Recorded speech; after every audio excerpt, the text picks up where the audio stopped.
우리에게 주실 하나님 말씀 함께 교독하기 원합니다. 신약성경 로마서 6장 19절로 23절입니다. 로마서 6장 19절로 23절까지 말씀을 우리 한 절씩 교독하시고 마지막 절은 합독합니다. 너희 육신이 연약함으로 내가 사람의 이해대로 말하노니 전에 너희가 너희 지체를 부정과 불법에 내주어 불법에 이른 것 같이 이제는 너희 지체를 위에게 종으로 내주어 거룩함에 이르라.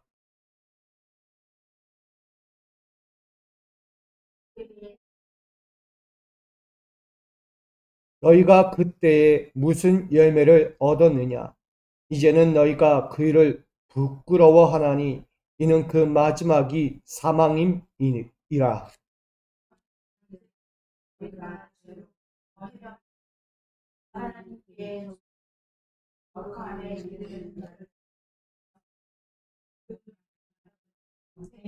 합독합니다.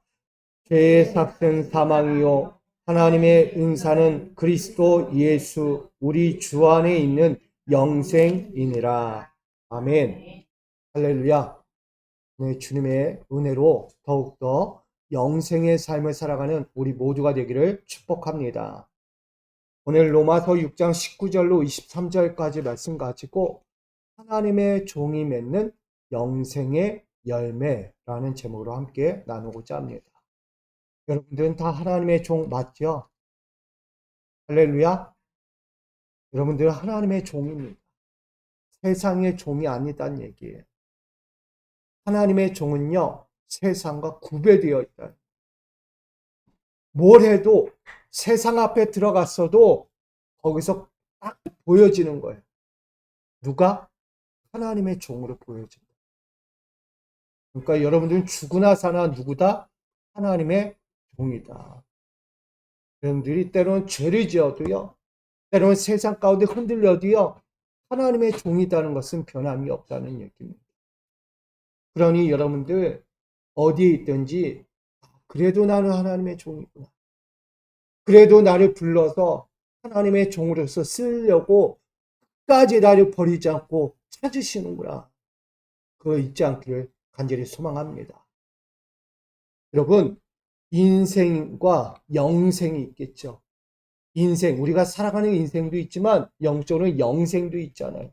내 생에 살아간다는 거예요. 살아간다.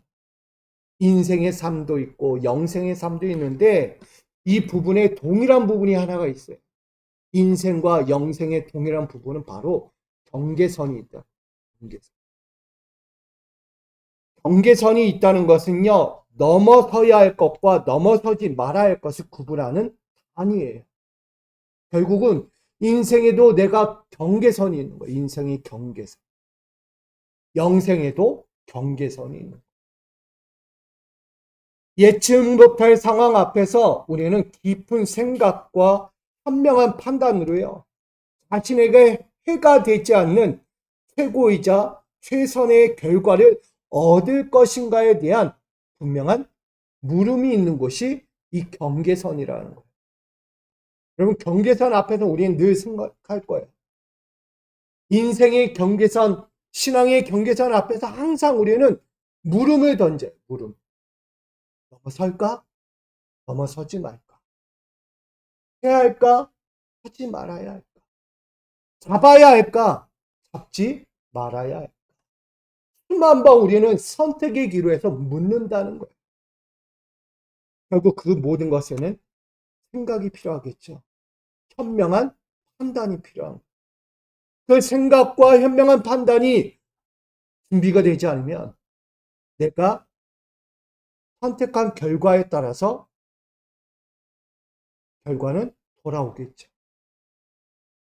결국 인생에 관한 것이든 또한 영생에 관한 것이든 간에 매 순간 자신에게 찾아오는 경계선 앞에서 우리는 수많은 갈등과 고뇌의 고통을 겪을 수밖에 없다는 거예요. 늘 마주할 수밖에 없어요. 이게 나에게 진짜 해로운 것인지 좋은 것인지 아무도 경험해 보지 못했으니까. 여러분, 미래의 경계선 앞에서 한번 생각해 보세요. 그것이 과연 나에게 좋은 것인지 해로운 것인지 수만 번 고민할 거예요. 해야 될까? 말아야 될까? 할까? 말까? 저도 한 주 동안 우리 아이들 여름 성경학교 하고 또 몸살이 나가지고 3일 동안 누워있고 여러 가지 생각을 하면서 어저께 설교를 준비하면서 이런 마음을 가졌어요. 설교를 할까 말까? 목회를 할까 말까? 제가 이 로마서를 준비하면서요. 여태까지 생각 한 번 안 하던 생각을 한 거예요. 목회할까 말까? 말씀이 너무 어려운 거예요. 오늘 말씀이. 이걸 어떻게 우리에게 전할까? 우리 성도님들과 어떻게 나누면 좋을까? 진짜 이 말씀 준비하면서 내가 목회를 할까 말까 이 경계선에 서 있던 거예요. 진짜 경계선이다, 경계선. 우리 신앙도 인생도 다 어느 앞에서든 진짜 감당하지 못할 만큼 고민이 되고 고통스러운 경계선이 찾아온다는 거예요. 이런 것 같으면 그 경계선 앞에서 어떤 결정을 내릴까요? 내 인생의 미래 앞에서, 신앙의 미래 앞에서 어떤 결정을 내릴 겁니까? 답하기 어렵잖아요.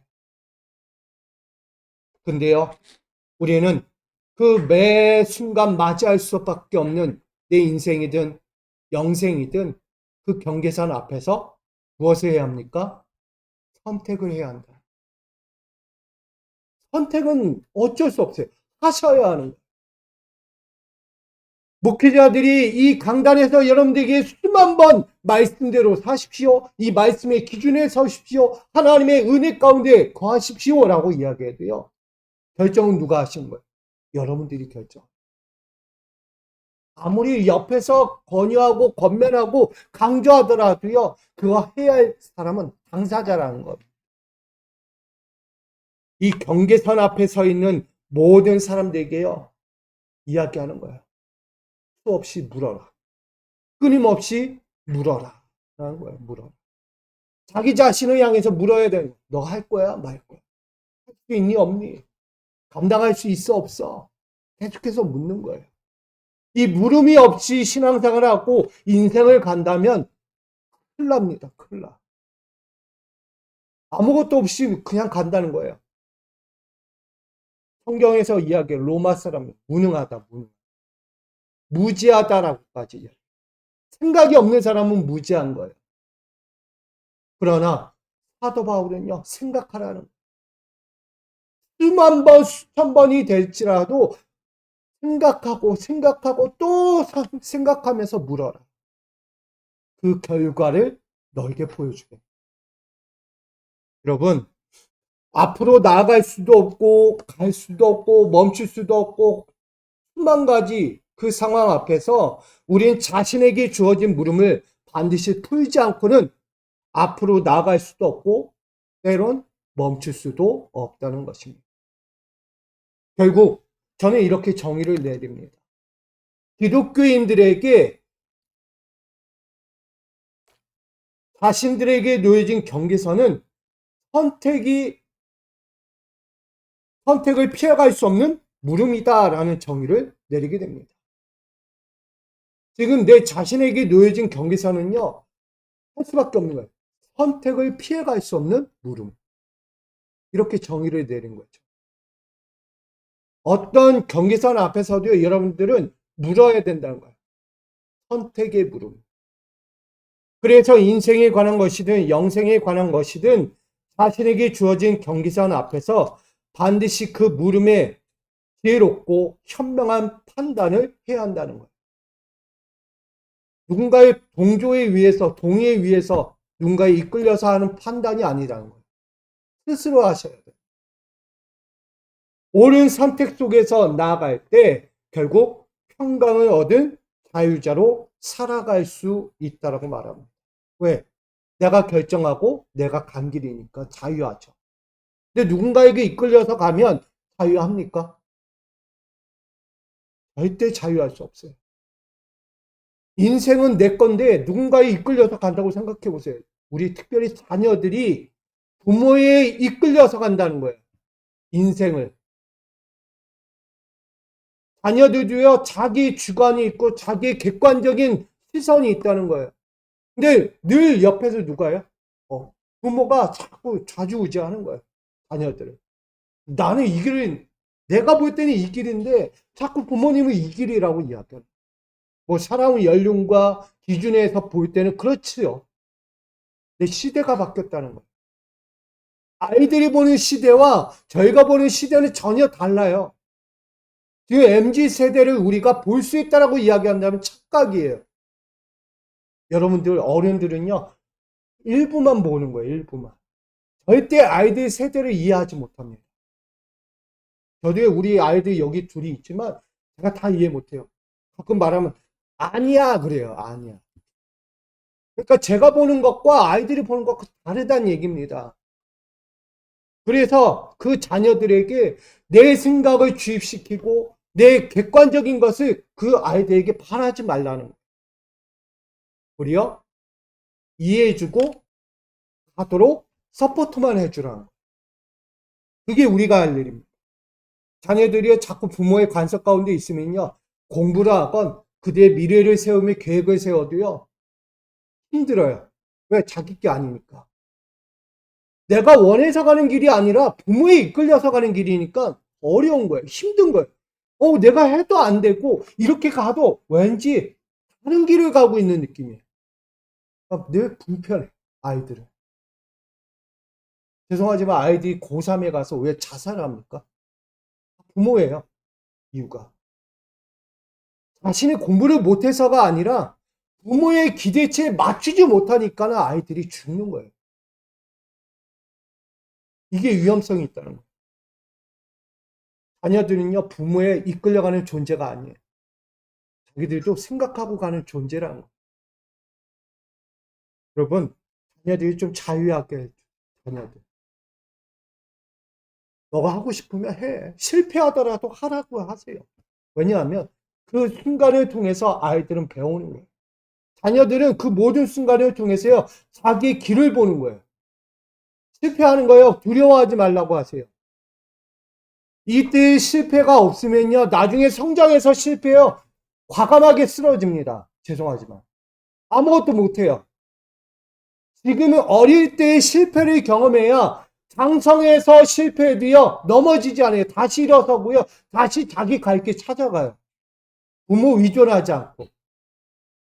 근데 지금 이 순간을 잘 견뎌내지 못하면 커서도 뭐예요? 부모에게 매달립니다. 아빠, 엄마 어떻게 해야 돼요? 부모님한테 손을 내밀고요, 자기가 할 줄은 모르는 거예요. 자립할 줄을 모른다는 얘기입니다, 한마디. 인생을 그렇게 살아가요. 늘 이끌려서 가는 거예요. 그대의 경계선은 뭘까요? 부모의 경계선이에요. 절대 나갈 수 없어요. 미래가 없다는 얘기예요. 부모를 잡아야 되는 거예요. 끝까지. 여러분, 그만큼 우리에게 이야기하는 거예요. 우리 신앙에 자기 자신에게 주어지는 경계선이 있을 때 스스로 문제를 해결할 줄 아는 믿음의 능력도 가져야 돼요. 인생의 능력을 가져야 돼요. 그 능력이 없으면 아무것도 해낼 수 없어요. 저는 우리 믿음의 성도들이 스스로 해낼 수 있기를 부탁드립니다. 자꾸 누군가에 의해서 움직이고 누군가에게 이끌려가지고 갈 수밖에 없는 존재가 되지 않았으면 좋겠어요. 아이들이 요즘 그렇다는 거예요. 아이들. 부모 없으면 안 될 것 같아요. 특별히 우리 기독교인들도 마찬가지예요. 신앙의 경계선이 있어요. 특별히 구속사의 경계선이 있습니다. 구속사가 뭐죠? 구속사가 뭐예요? 우리는 죄인이지만 하나님이 우리에게 베풀어 주신 넓은 자비와 긍휼의 은총이 있어요. 예수 그리스도의 십자가 대속이라는 거예요. 그 십자가 대속으로 말미암아 내가 이젠 죄인이 아니라 하나님의 자녀가 된 거. 구속사예요. 이 구속사의 경계선이 있는데 나는 그 경계선 앞에서 우린 뭐 하고 있느냐? 이 구속사의 경계선은요, 두 가지. 하나는 사망의 경계선이고 하나는 생명의 경계선이다라고 말합니다. 기독인들은 믿음의 길에서 수많은 갈등과 고뇌를 지니며 신앙생활을 합니다. 신앙생활도요, 인생처럼 수많은 고뇌를 갖고 살아가요. 이게 진짜 하나님 뜻인가? 이게 진짜 하나님의 마음인가? 진짜 하나님이 나에게 말씀하고 있는 응답인가? 레마의 음성인가? 수없이 고뇌하며 생각하며 판단하고 결정짓고 간다는 거예요. 신앙의 경계선 앞에서 최고이자 최선의 결과를 얻기 위해서 우리 신앙인들도 기독인들도 끊임없이 뭐 한다고요? 묻는 거예요. 이게 맞을까? 하나님 마음? 예수의 마음? 성령이 주신 그 뜻? 수없이 묻는 거예요. 신앙생활 하면서. 우리가 일주일 동안에 그렇게 신앙생활 하는 거예요. 할까 말까, 해야 되나 말아야 되나, 해야지. 주님 주신 마음인데 수없이 물으면서 가는 거예요. 제가 이야기했잖아요. 제가 설교 준비하면서 진짜 목회 못해 먹겠다. 말씀이 안 되는 거예요. 말씀이 준비가 안 돼요. 어떻게 전해야 돼? 내가 이걸 목회를 해야 되나? 설교를 해야 되나? 그래서 이 얘기했어요. 아, 지난주 설교 다시 할까? 재탕할까? 얼마나 힘들었으면 제가 이런 이야기 했겠어요. 오늘 설교 준비하기 그만큼 어려웠다는 얘기예요, 여러분. 여러분도 한번 다음 주 한번 설교 시켜볼까요? 죽어도 안 나올 거예요. 왜 안 나올 거예요, 아마. 시킨다면. 결국은 선택이라는 거예요. 뭐가 됐든 선택이야. 내 스스로 결정한 거고 현명함 가운데 수없이 끊임없이 되묻고 하고 나와서 지금 이 시간 설교하는 거예요. 여러분, 그걸 다른 말로 이야기하면 선택이지만 또 다른 이야기를 하면 뭐라고 이야기하죠? 우리 요한 웨슬리 목사님께서 말한 자유의지입니다. 자유의지란 하나님의 부르심에 순종할 수도 있고 거역할 수도 있는 인간의 능력을 말합니다. 신앙생활도요, 영적인 생활도요, 인생이든 자기 의지라는 거예요. 내가 하고 싶으면 하는 거고 하기 싫으면 안 하는 거예요. 이 자리에 와서도요, 말씀을 듣고 싶으면 듣는 거고 말씀을 듣기 싫으면 안 듣는 거예요. 그냥 앉았다 가는 거예요. 설교를 하고 싶으면 하고 안 하고 싶으면 안 하는 거예요. 그런 말로 하면 대충 하고 싶으면 대충 하고 진짜 열심히 준비해서 열심히 할 거면 열심히 하는 거예요. 이게 뭐예요? 자유의지. 제가 쉽게 설명해 드리는 거예요. 기독인들은요, 우리 신앙인들은 다 그래요. 늘 열심히 신앙생활 하려고 이 자리까지 달려옵니다. 근데 막상 달려오고 나면요, 갑자기 자유의지가 생겨요. 어떤 의지요? 머릿속에서부터 시작돼요. 잡념들이 시작됩니다. 야, 빨리 끝났으면. 야, 말씀 너무 길어. 뭔 말인지 너무 어려워. 왜 나한테만 얘기해? 자꾸 잡념이 들어와요. 이게 누구예요? 자유의지. 자기만의 평가, 자기만의 기준, 자기만의 생각들로 꽉 차 있게 돼요. 그러니까 말씀, 하나님의 마음으로 이 자리에서 전하고 있는 자의 그 마음을 헤아리지 못해요. 오로지 자기 중심. 자기 중심 가운데서 자기 판단, 자기 기준에서 듣고 있는 거예요. 그러니 말씀이 말씀대로 들립니까? 말씀이 말씀대로 안 들리고 말씀이 나를 향해 있다고 생각해요. 이 목사님이 날 지적하고 있구나. 나를 까는구나. 죄송해요. 날 깐다. 왜 나한테만 얘기해? 나한테만. 뭐 여기는 우리 몇 분 안 될까 다 보잖아요. 그러니까 큰 교회들은 어떻게 봐도 자기만 본다고 생각할까? 보려면 자기만 본다고. 그 많은 성도들 안에서. 그러니까 상처받는 거야, 스스로. 뭐가 들어온 거야? 자유의지예요. 아, 목사님 나밖에 안 보여. 뭐래요? 설교했더만 나만 봐, 맨날. 그래서 상처받는다. 그 얘기가 자기를 향해 있고. 그러니까 상처받고, 뭘 신앙생활 하려고 의욕이 안 생겨. 할 마음이 없다는 거죠. 결국, 하나님의 부르심 앞에서도요, 부르심대로 가질 못해요. 의욕이 없으니까.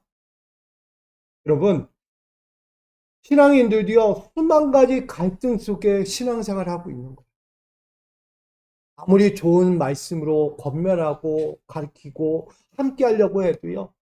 그 말씀을 이렇게 오역해서 듣게 되면 힘든 거예요. 우리 속회 안에서도 교제하는 그 안에서도요. 똑같은 마음을 가지고 좋은 생각, 좋은 뜻으로 전했지만 누군가는 앉아서 다른 생각할 수 있다는 거예요. 똑같을 수가 없잖아요. 왜 그런 생각을 가질까? 결국은 강요할 수 없다는 거예요. 그 마음과 생각을. 왜? 자유의지니까. 그 웨슬리 목사님도요. 열심히 목회했어요. 또 목회하려고 목회를 하면서 성령 받고 싶어가지고 여기 가고 저기 가고 수많은 목회자들 찾아요. 요즘 말로 이야기하면 수많은 부흥회들 찾아다닌 거예요. 그러다 올더 스케이트 한 거리에 가가지고 딱 듣다가 그 집회 가운데서 들리는 한마디 로마 서문을 듣고 깨진 거예요. 오직 위인은 믿음으로 말미암아 살리라. 내가 성령 받으면 살 것만 같았던 거예요. 성령 받지 않으면 나는 하나님의 사람이 아닌 줄 알았던 거예요. 네, 요한 웨슬리 목사님께서 깨진 거예요. 뭘로 산다고요? 오직 믿음으로 산다. 성령 가지고 사는 게 아니다는 거예요. 성령 가지고 산다는 것은 결국은 율법주의예요. 율법주의 신앙. 이들 유대 사회가 말하는 율법 가지고만 살 수 있다는 기준밖에 되지 않는 거예요. 지금 다시 이야기한다면 말씀만 가지고 산다는 거예요. 성경 나에게 있으니까 성경책 내가 끌어안고 살면 나는 사는 거예요. 난 신앙생활을 하는 거예요. 맞습니까? 성경책 끌어안으면 하나님의 은혜가 임합니까? 아니잖아요. 있는 그대로 십자가 목걸이 매달고 십자가 내가 끌어안고 십자가를 살다 매달고 다닌다고 내가 은혜가 충만해요? 아니에요. 십자가를 매달던 어떻게 하던 십자가를 내 집에다 놓던 여기다 놓던 의미가 없어요. 왜? 율법주의가 돼버려. 뭐가 있어야 돼요? 믿음이 있어야 돼요. 제가 설교할 때 이 십자가 보면서 뭐라고 해요? 예수를 볼 줄 알아야 된다고. 십자가에 달린 예수가 보여야지 십자가만 보이면 안 된다는 거예요. 우리가 신앙생활을 하면서 이렇게 살고 있다는 거예요. 당시 로마 교회가 마찬가지였어요. 이방인이 들어와 있고 개종한 사람들이 들어와 있지만 그들은 로마의 율법주의에 빠져 있다는 거예요. 율법주의. 로마 교회가. 믿음이 없어요. 믿음. 율법 행위로만 가면 사는 거예요. 그게 은혜고 위로하실 수 있고 구원받을 수 있다. 근데 우리 신앙인들은요. 끊임없이 갈등을 겪어요. 그렇게 해도 구원이 있을까? 그렇게 신앙생활을 하면서 율법적인 신앙 안에서 당시 뭐가 많았다고요? 구제가 많았다고 얘기했죠. 구제는 어떻게 해야 돼? 내가 있는 것까지 해가지고 베푸는 거예요. 근데 이렇게 했는데도 왠지 모르게 부족한 것 같아. 뭐가 있어요? 내 스스로 판단하기에 위롭지 않은 거. 이렇게 해도 위롭지 않아. 그래서 남 빌려준 거, 가난한 사람들에게 빌려준 것까지 뺏어가지고 뭐예요? 구제한다고 생각하는 거, 다시. 있는 사람 거 뺏어가지고 구제하고, 없는 사람 거 뺏어가지고 구제하고. 이게 그들 신앙사상이라, 율법주의.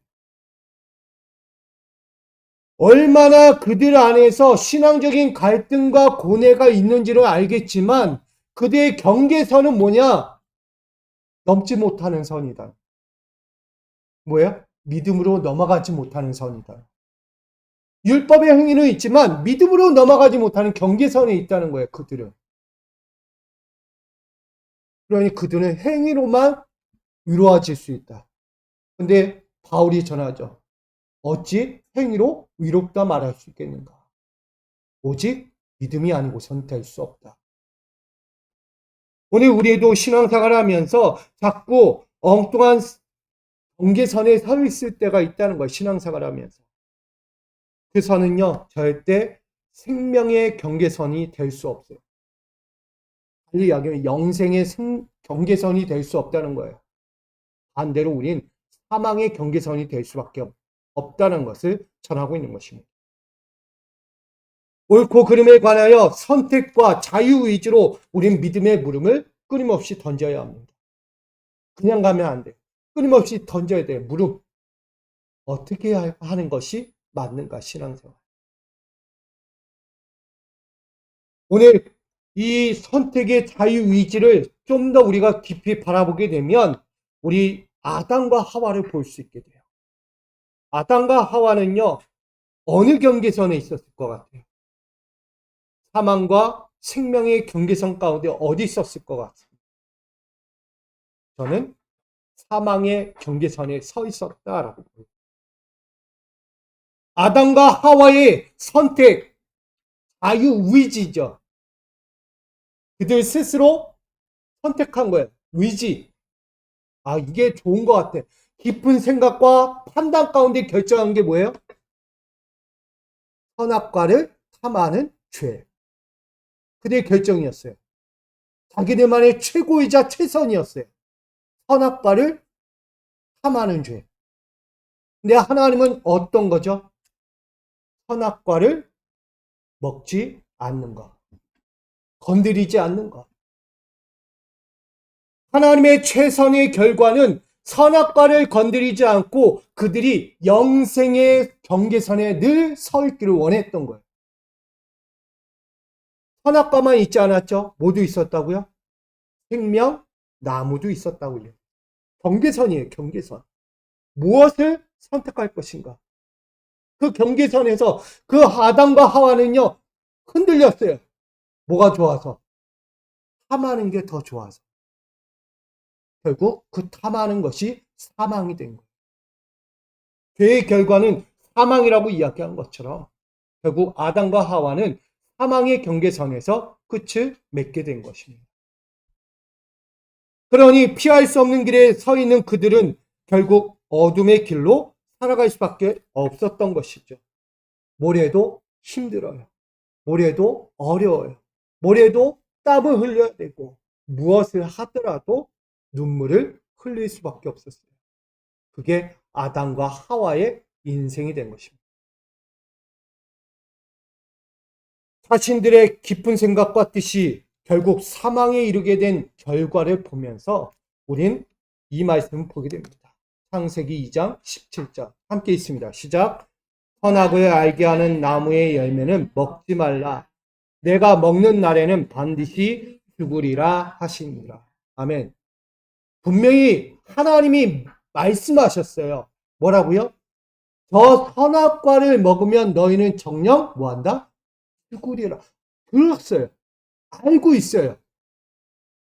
그들은 지금 선악과라는 사망의 경계선 앞에서 딱 결정을 짓고 있는 거예요. 바라보면서. 먹을까 말까. 먹어야 되나 말아야 되나. 먹지 말라고 했는데 하나님은. 먹으면 분명히 죽는다고 했는데 그들은 그 경계선 앞에서 뭐 했다고요? 그래도 먹고 싶네. 까먹은 거예요. 사망이라는 걸 알았어요. 죽음이라는 걸 알았어요. 그 죽음 앞에서도 아담과 하와는요, 그걸 먹었다는 얘기예요. 이게 큰 죄 아닙니까? 내가 죽을 줄 알면서 간다는 거예요. 여러분 인생도 죽을 줄 알면서 죽으러 갑니까, 여러분? 내가 영생의 길을 가면서도 내가 영생의 길이 아닌데 그 길로 간다는 사람이 있습니까? 아무도 없을 거예요. 아담과 하와는 왠지 모르겠어요. 어떤 정신인지 몰라도. 죽을 걸 뻔히 알면서 아무리 사단이 유혹할지라도 넘어가면 안 되죠. 죽는다는데. 결국 하나님의 경계선은 생명이었지만 아담과 하와의 경계선은 열매 없는 사망으로 끝났다라고 전합니다.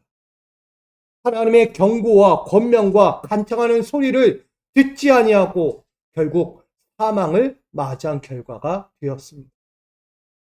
아담과 하와로 시작된 사망의 경계선은요, 끝모를 비극을 가져옵니다. 아담과 하와에게서 낳은 아들이 누구죠? 가인과 아벨.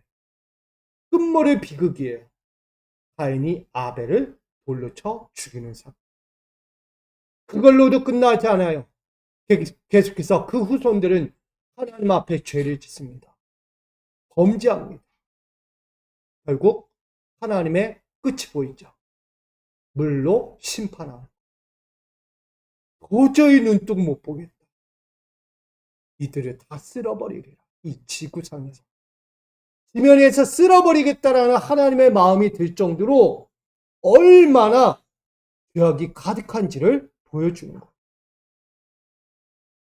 결국 하나님은요, 사망을 이야기했던 그 처음에서 좀 보류하고 나왔지만 결국 하나님은 어떻게 했어요? 사망을 이루었어요. 우리는 이걸 아셔야 돼요.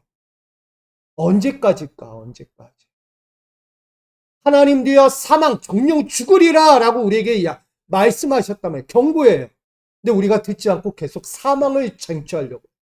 내 자유의지라는 그 선택으로 나름 현명하다고, 나름 기쁜 생각이었다라고 판단하며 잡은 거예요. 그 결과는요, 사망이다. 여러분, 다시 한번 우리 신앙생활을 점검해야 돼요. 지금까지 내가 걸어온 신앙생활 가운데 내가 잡은 것이 진짜 생명줄인지 사망줄인지 잘 판단하셔야 돼요. 이거 판단하지 않고 가면 결국 끝은 오는 거예요. 노아의 심판 때처럼 물로 심판이 아니라 다른 것으로 불로 심판이 올 수도 있는 거예요. 연약한 자들을 위해서 오늘 말씀합니다. 하나님은 사망의 경계선을 허물고 생명의 경계선을 그래서 다시 세우길 원했어요.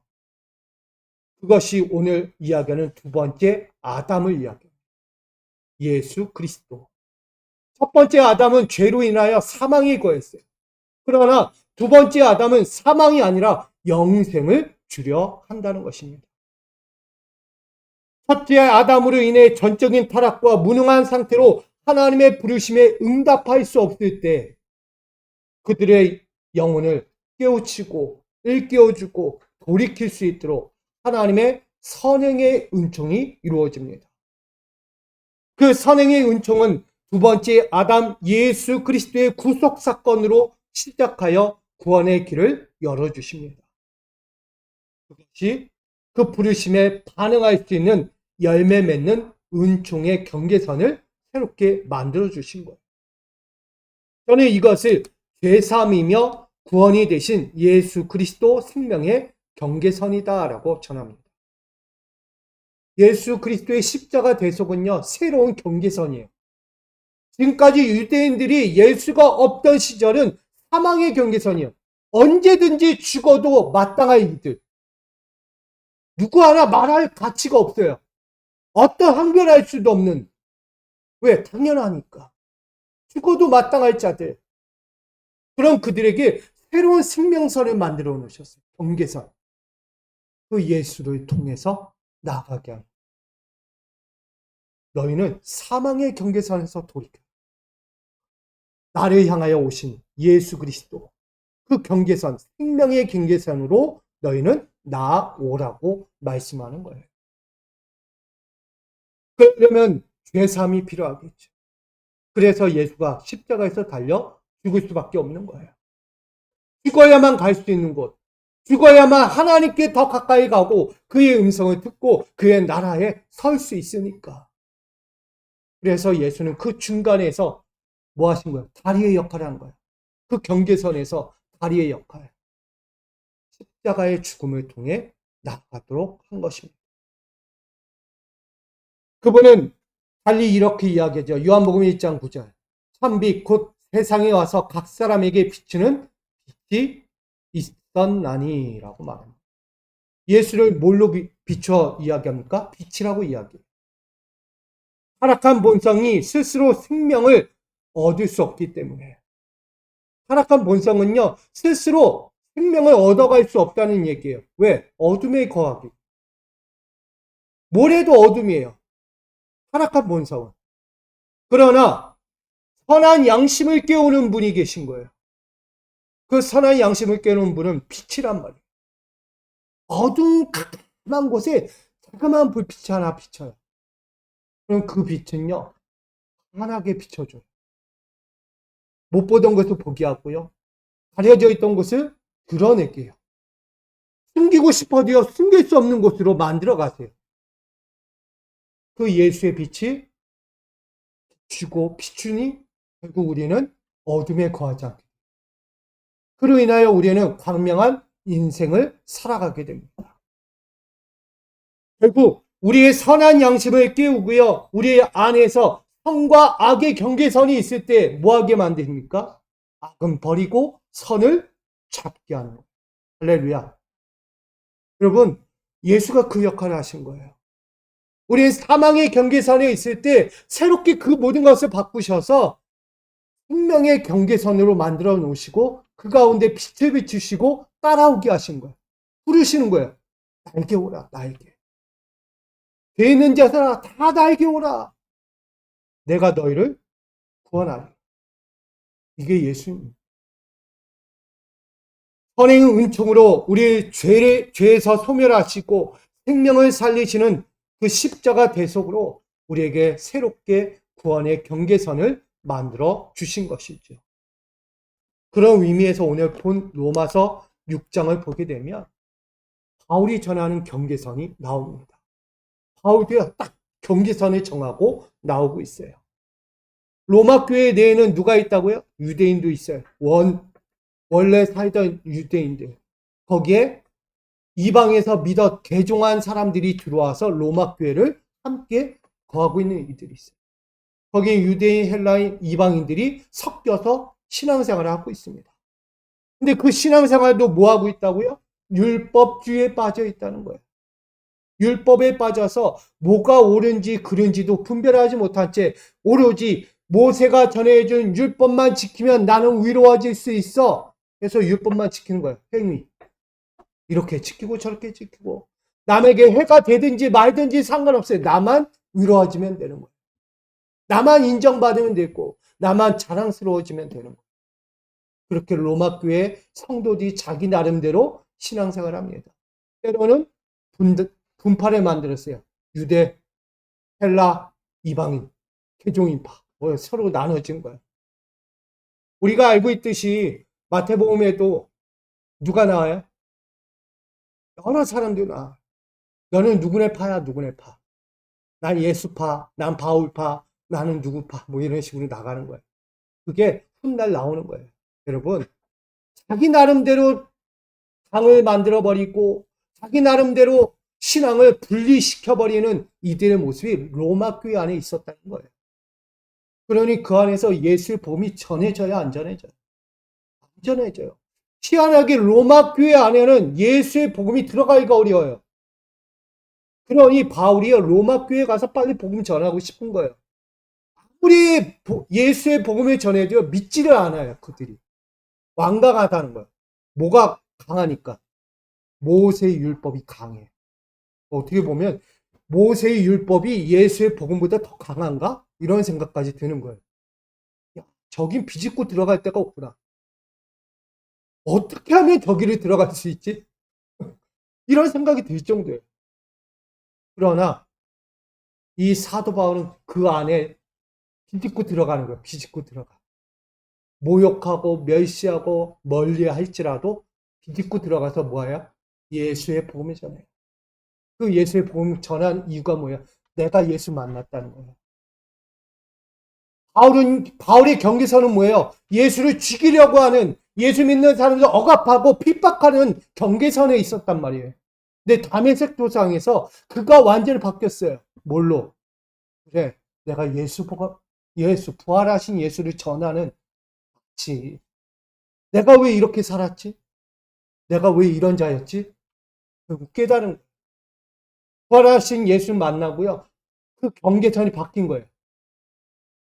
뭘로요? 구원하는 경계선이 바뀌는 거예요. 그래, 복음을 믿는 유대인들 살려야지. 헬라인들 살려야지. 헬라인들, 이방인들 살려야지. 내가 왜 잡으려고 했어? 바뀐 거예요. 여러분, 우리도요, 바뀌어야 하는 거예요. 신앙은 언제까지나 내가 생각하고 내가 판단하는 그 기준에서 살아가면 안 되는 거예요. 바뀌어야 하는 거예요. 바뀌면 삶이 너무 행복해져요. 여러분 지금 행복하지 않아요? 강요하는 건 아니고요. 행복하시죠? 행복하셔야 돼요. 그러기를 소망합니다. 예수 안에 있는 자리 행복한 거예요. 예수가 없는 율법주의에 빠지면요, 행복할 수가 없어요. 어떻게 이루어질 수 있지? 어떻게 하면 인정받을 수 있지? 어떻게 하면 높은 자리에 올라갈 수 있지? 바빠요, 바빠. 정신없고, 누군가로부터 시선이 따가워요, 따가워. 쟤는 뭐지? 이렇게 될까봐. 율법주의에 빠지면 그렇다는 거예요. 그러니, 그런 율법주의에 빠져가는 이들이 열매가 있어요, 없어요? 열매 없어요. 아무리 수고하고 땀을 흘리고 율법에 준하여 살아가도요, 열매가 없다는 거예요, 열매. 열매가 없으면 뭐가 없어요? 만족이 없겠죠. 오늘 우리도 마찬가지입니다. 열매 없는 신앙 따라가지 않기를 부탁드립니다. 열매 없는 신앙은요, 이미 끝난 거예요. 구원이 없어요, 열매 없는 신앙은. 율법주의에 빠지는데 어떻게 구원이 있습니까? 이 자리에 앉아있고 열심히 찬양하고 기도하고 하나는 헌신들 다 했으니까 나 다 지켰으니까 구원 받겠지. 아니다는 얘기예요. 그래서 뭐가 들어와야 돼요? 예수가 들어와야 돼요. 내 안에 믿음이 들어와야 돼요. 믿음 없인 구원이 없으니까. 그래서 바울은 이야기해요. 성과 악에서 구별도 못하고 그 오로지 지키기에 급급한 너희는 지금 뭐냐? 율법의 매인 자. 앞전에 뭐라고요? 율법 아래에 있는 자.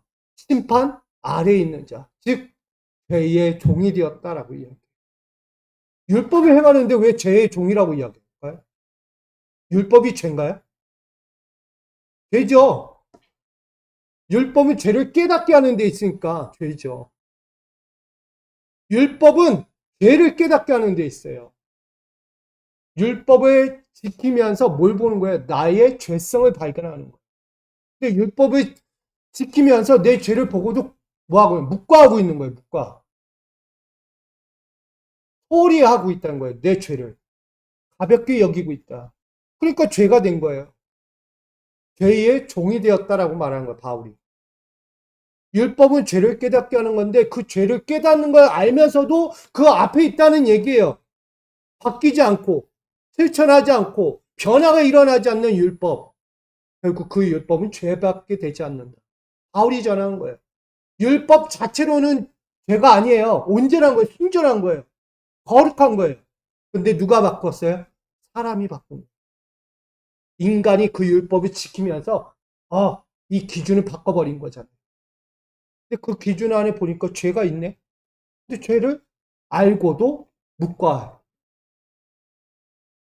그래 그 아래에 있으니 당연히 죄죠. 당연히 사망에 이를 수밖에 없는 죄인이라는 거예요. 19절에 이제는 너희 지체를 위에게 종으로 내주어 거룩하며 이르라 라고 권면합니다. 왜? 죄 아래에 있으니까. 율법 아래에 있는 자들은 다 죄인이니까 빨리 회개하고 돌아오라는 거예요. 어디 앞으로? 복음 앞으로. 복음 앞으로. 예수의 복음을 접했다면, 예수를 만났다면, 예수 안에 거한다면 너희는 절대 이 율법에 매이지 않는다는 거예요. 율법은 죄를 깨닫게 하지만 예수의 복음은 뭐예요? 사랑하기에 바빠요. 예수의 복음은요, 사랑하기 바쁘다고. 어려운 이웃들, 가난한 자들, 소외된 자들, 죄인들 바라보기 바쁘다는 거예요. 그들을 품어주고 안아주고 감싸주기 바쁘다는 거예요. 어디까지? 구원 받을 때까지. 예수의 복음은 구원 받을 때까지 사랑을 아낌없이 주는 거예요. 내 율법은 뭐예요? 정죄하기 바빠. 너 죄, 너 죄, 너 죄, 너 죄, 너 죄, 너 죄, 너 죄. 자기 죄 묵과해요. 남의 죄는 보지만 자기 죄는 못 보는 거예요. 그러니 얼마나 위험성이 큽니까? 죄 아래에 있으면서도 죄 아래에 있는 줄을 모르는 자들. 죄의 종이다라고 말한 거예요.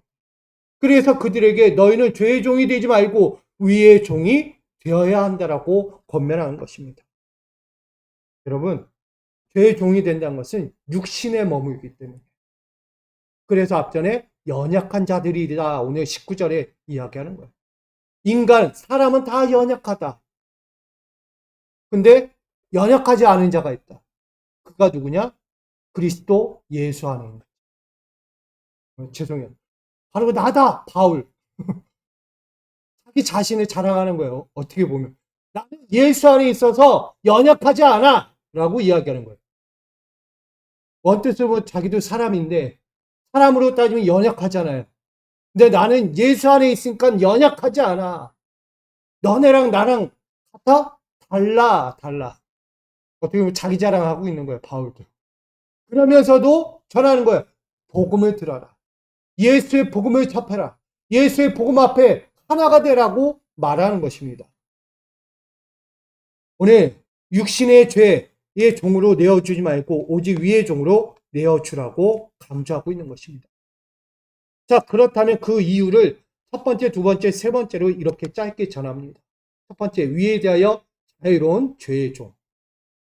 위 앞에서도 자유로운 자가 있어요. 왜?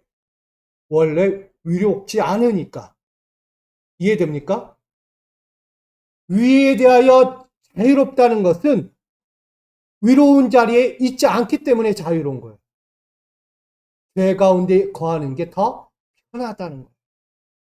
부정과 불법 행하는 게 뭐 남들 다 하는데 세상이 그렇게 가는데 사회가 그래요.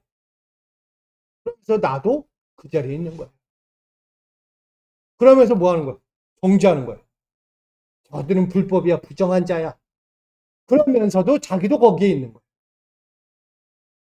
여러분, 이처럼 위에 대하여 자유롭다는 것은 그리스도와 연합하여 옛사람의 십자가에 못 박은 체험이 없는 사람. 예수 그리스도와 연합해 본 적이 없는 사람이에요. 위로운 것이 뭔지를 전혀 경험해 본 적이 없는 사람. 특별히 이 위로움은요, 사람의 위로움은 아니에요. 일반 믿지 않는 자들이요, 세상에서 위로운 일, 선한 일 다 합니다. 근데 그 위는 하나님의 위입니다. 이야기하고자 하는 것은 하나님의 위예요. 하나님의 위는요, 목숨도 내어줄 수 있는 위예요. 근데 그들은 절대 목숨을 내어줄 수 없어요. 아무도 하지 않아요. 왜? 자기 목숨의 경계선 앞에가 뭐예요? 도망가요. 내가 왜 죽어야 하는데 하면서 도망간다는 거예요. 하나님의 위는요, 나는 죄가 없지만 저들을 위해서라면 내가 그냥 기꺼이 죽을 수 있어. 이게 하나님의 위예요. 이해되십니까? 사람들로 따진다면 절대 안 죽는다는 거예요. 내가 왜 죽어야 돼? 난 죄가 없는데, 나는 잘못한 게 없는데, 내가 뭐 때문에 이 얘기가 되는 거예요. 그러나 하나님의 위는요, 내가 그럼에도 불구하고 저 죄인들을 위해서 대신 죽을 수 있는 사람. 그게 위라는 거예요. 하나님의 위. 그것을 예수가 보여주신 거예요. 아무도 할 수 없는 거. 세상 어떤 인류도 할 수 없는 것들을 예수 그리스도가 하신 거예요. 그걸 바울이 전하고 있는 거예요. 그러니 너희는 위에 대하여 자유롭다. 왜? 대신 죽기 싫으니까. 부정과 불법 다 행하고 보면서 많은 정죄하면서 왜? 위로하지려고 하지 않는가. 그러니 이들을 향하여 죄책감이나 양심의 거리낌이 없다. 그래서 너희는 죄의 종이다라고 말하는 것입니다. 여러분, 이들이 행한 일 뭡니까? 결국 두 번째, 부끄러움의 열매를 맺는 죄의 종이었다라고 말하는 거예요. 아무리 율법 가지고 나는 위로해질 거예요. 아무리 얘기하는 뭐예요? 예수와 연합하지 못한 자, 하나님의 위를 받들지 못하는 자들은 늘 죄인이 있다는 거예요. 뭘 해도 죄예요. 율법 안에 있지만, 율법의 행위를 하지만, 그래도 죄인이라는 거예요. 바뀌지 않는 그들의 실상을 이야기합니다. 그래서 21절 하반절 말하죠. 그 마지막은 뭐다? 사망이다. 어렵죠, 여러분?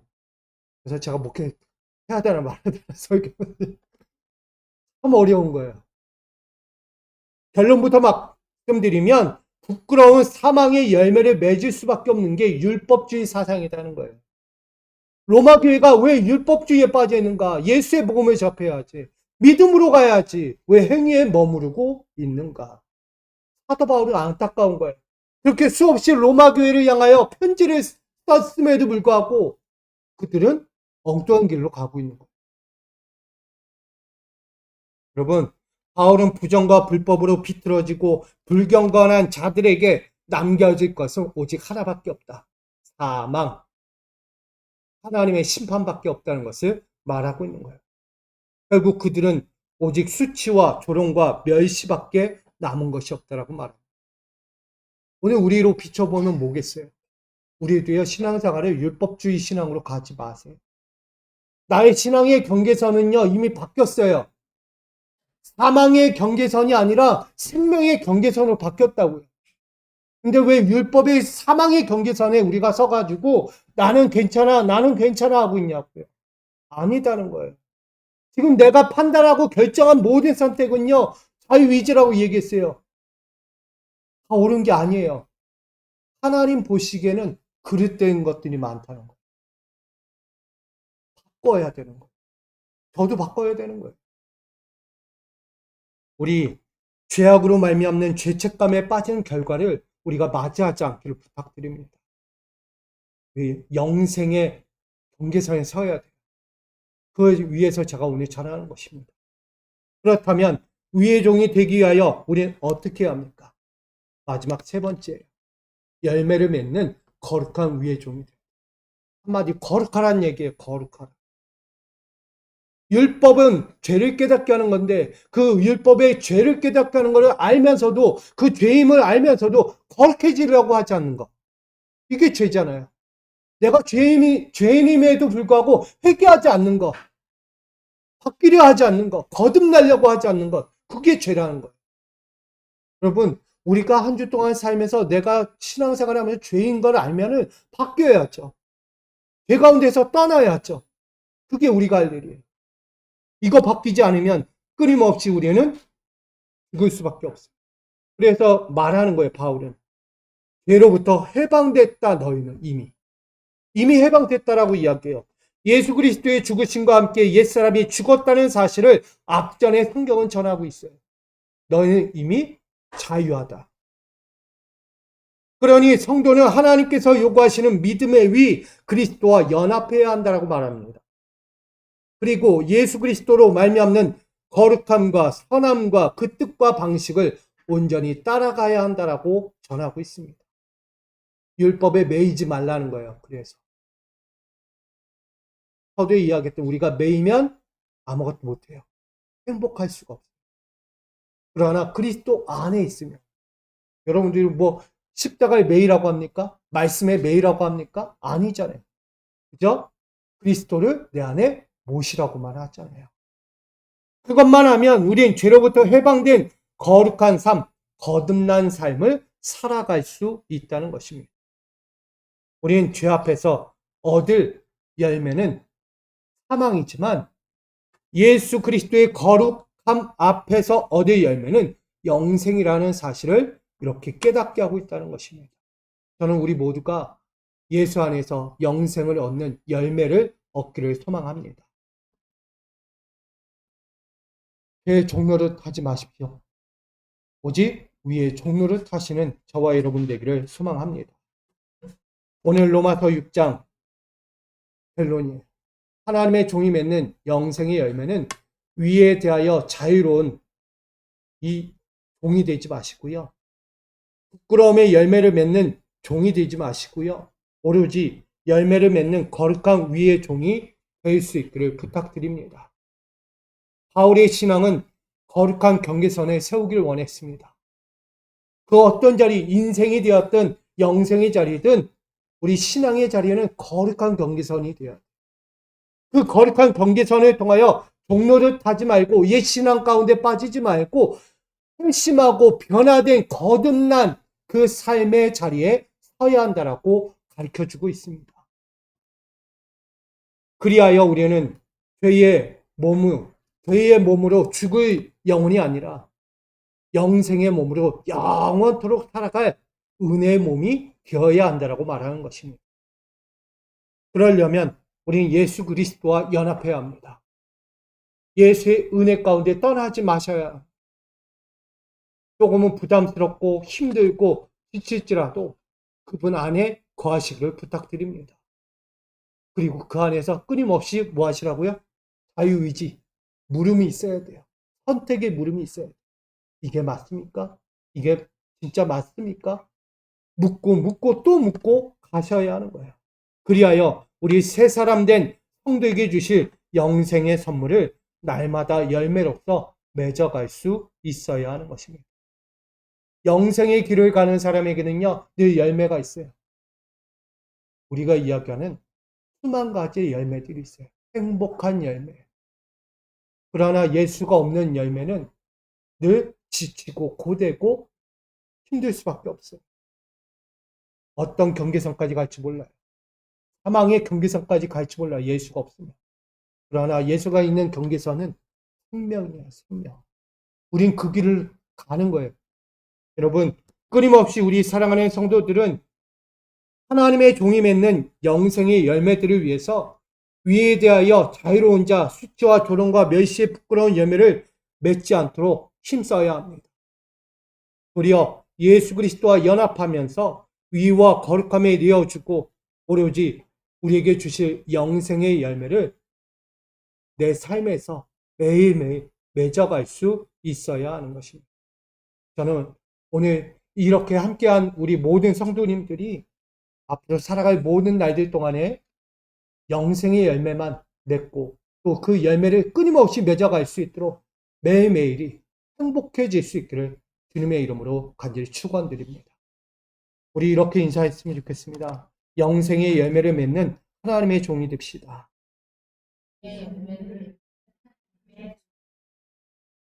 하나님의 종은 영생의 열매를 맺을 수밖에 없어요. 죽고 나서나 맺어요. 그러나 떠나면 맺을 수 없어요. 꼭 기억하십시오. 우리는 영생입니다. 우리에게 주어진 영생, 그 영생을 향해 끝까지 함께 달려가기를 소망합니다. 아버지 하나님, 우리에게 주어진 자리가 있다면 영생의 자리입니다. 그 영생의 열매를 맺기 위해 우리를 하나님의 종으로 부르시고 그 어떤 자리에서도 죄의 자리에 앉지 않게 하시고 죄의 종로로 타지 않게 하심을 바라봅니다. 우리 사랑하는 자들, 이제는 위의 종이 되어 아버지의 영광을 바라봅니다. 끝까지 그 거룩한 길을 살고자 하오니 그 가는 길, 서는 길, 어떤 자리에든 그 자유하는 선택의 자리에서 주님의 뜻을 묻고 엎드리며 늘 주의 거룩한 옳은 선택을 통하여 하나님께 영광 돌리는 우리 깨어있는 믿음의 성도들 되게 하여 주시옵소서. 그 가는 길마다 행복하고 아름다운 영광이 넘쳐나기를 간절히 소원하며 살아계신 예수님의 이름으로 간절히 기도하옵나이다. 아멘.